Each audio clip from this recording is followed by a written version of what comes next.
그가 세비야로 가는 길목에 붉은 강이 흐른다는 광산공원이 있는데 들렸다 가겠냐고 물었다. 붉은 강은 화성과 유사성이 많고 철과 황을 먹고 산소를 생산하는 미생물들이 있는 자연 실험실의 역할을 하는 특이한 생태계를 갖춘 곳이라고 했다. 좋다고 했다.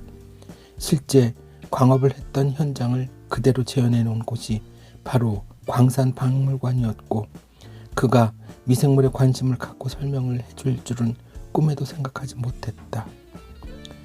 우엘바의 해변은 모래사장이 아니고 조개 껍데기로 되어 있었는데 뜨거운 햇살 아래서 유럽인들은 신나게 춤추며 놀고 있었다.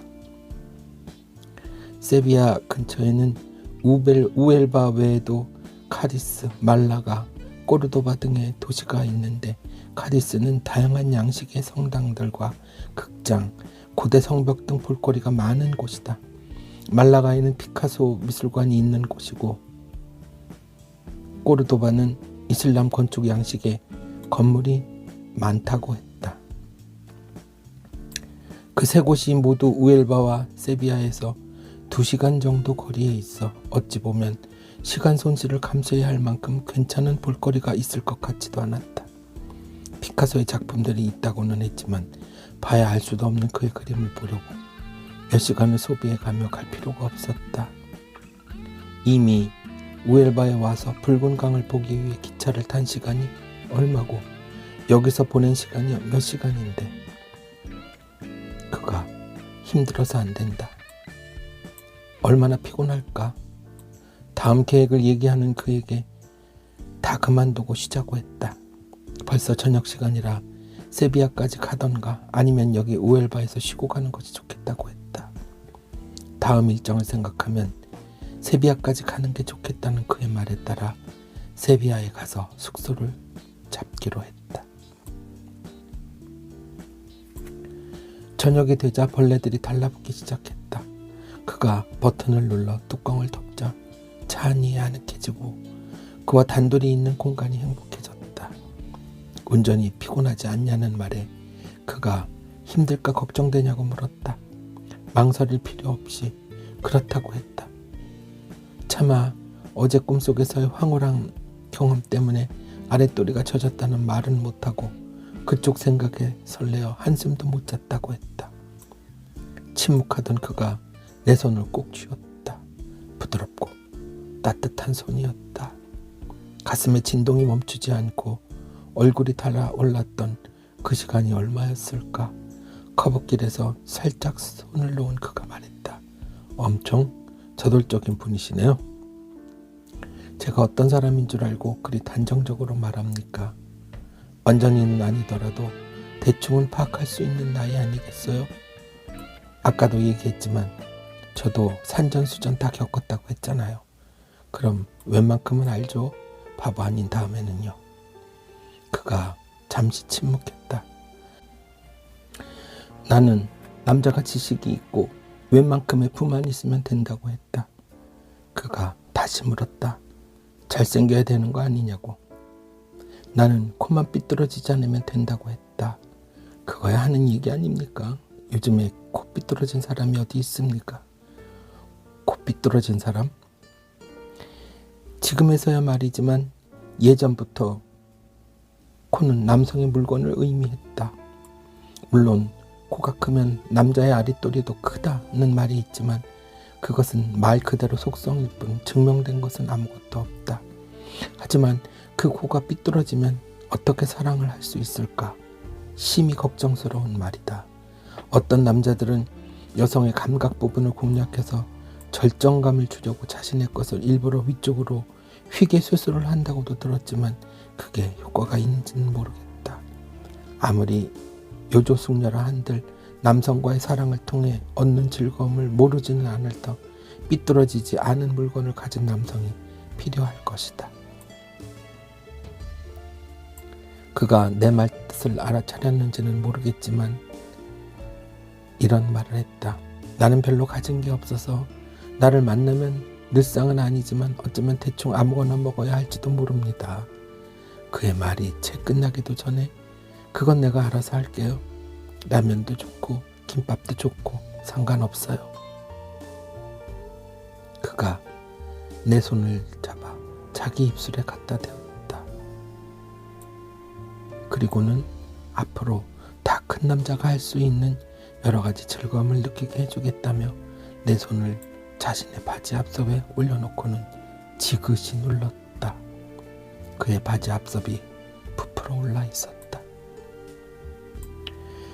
세비야까지는 아직 1시간 반이 남아 있었고 해가 지긴 했지만 아직 밖은 빛이 남아있는 백야 현상이 계속되고 있는 시간이기도 했다. 그의 앞섭에 놓인 내 손을 치우지 못하고 우물쭈물하는 사이에 그의 물건이 더 단단해지는 것 같았다. 그가 달리던 차를 길숲에 세웠다. 어쩌려는 거냐고 하니 히치하이킹을 하다 보면 많은 젊은이들이 차를 길에 세워놓고 자신들의 욕망을 분출하는 일이 다반사로 있는데 이 정도는 우리도 해볼 수 있는 거 아니냐며 자신의 지퍼를 끌었다. 시뻘겋게 달아오른 그의 남성이 눈앞에서 꿈틀거렸다. 그가 내 머리를 자신의 꿈틀거리는 그쪽으로 끌어당겼다. 그 물건의 작은 구멍에서 미끈거리는 투명한 액체가 꾸역꾸역 나오기 시작했다. 그는 이제 무방비 상태였고 내가 어떻게 해주느냐에 이 남자와의 뜨거운 사랑에 대한 미래를 이야기할 수 있을 것이다. 여기서 우선 불을 먼저 끄자 라는 생각에 꿈틀거리는 시뻘건 것을 입에 덥석 물었다. 목구멍 깊숙이 들어간 그의 것을 혀로 이빨로 잘근잘근 씹었다. 그가 두 손으로 머리를 누를수록 그 욕망이 더 세차게 용솟음 쳤다. 순간 그가 괴성을 지르더니 뜨거운 액체를 내 입 안에 쿨럭쿨럭 쏟아냈다. 어쩔 수 없이 한두 모금 삼켰지만 비릿한 액체의 향과 맛이 나쁘지는 않았다. 그가 내 쪽으로 얼굴을 돌려 입안에 남아있던 것을 그대로 흡입해가면서 주변을 깨끗하게 해주었다. 그가 미안하다고 했지만 나는 괜찮다고 했다. 그가 내 젖어있는 아랫도리에 손을 대며 해줄까 하고 물었을 때 내 짐 간절했지만 나중에 해달라고 했다. 세비야로 가는 내내 우리는 서로에 대해 묻고 답하고 만지고 키스했다. 그의 오른손은 내 젖은 아랫도리를 헤집어 놓았고 나는 그의 집요함에 거의 실신 상태였다. 몇 번이고 차가 흔들렸지만 그도 나도 쾌감의 소용돌이를 버리고 싶지 않았다. 세비야에 도착하니 밤 11시가 지났다. 우리는 방에 들어가면서부터 서로의 혀를 놓지 않았고 옷을 벗는 것도 스스로든 상대든 벗을 수 있는 만큼 벗길 수 있는 만큼 벗겼다. 그 후덥지가 않은 차 안에서의 격렬한 애무와 사랑으로 온몸이 땀에 흠뻑 젖었건만 우리는 상관하지 않았다. 그는 젖다 못해 한껏 벌어진 붉은 꽃잎을 하나하나 헤집어가며 바람을 불어주고 가슴을 어루만져 나를 살아있는 여자로 만들어 주었고 그의 여자가 되었다는 행복에 젖게 했다.